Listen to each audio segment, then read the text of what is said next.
Mengawali berita yang pertama, meski saat ini kamera elektronik Traffic Law Enforcement telah terpasang di kawasan Simpang Priuk Kota Lubuk Linggau, namun untuk penerapan tilang elektroniknya baru akan dilakukan awal 2023 mendatang.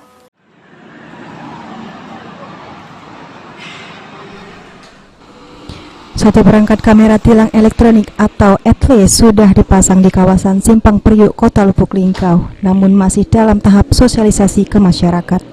Menurut Kasat Lantas Polres Lubuk Linggau AKP Suwandi, pihaknya belum melakukan penilangan terhadap pelanggar lalu lintas yang terekam kamera ETL.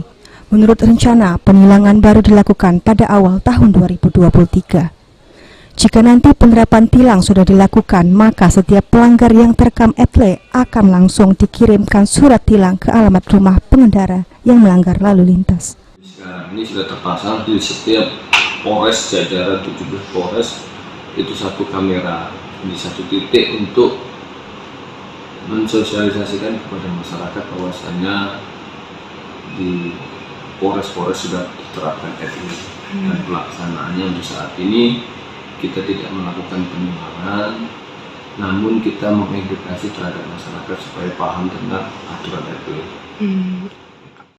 Meski belum diterapkan proses penilangan, setiap pengendara kendaraan dihimbau tetap mematuhi aturan lalu lintas.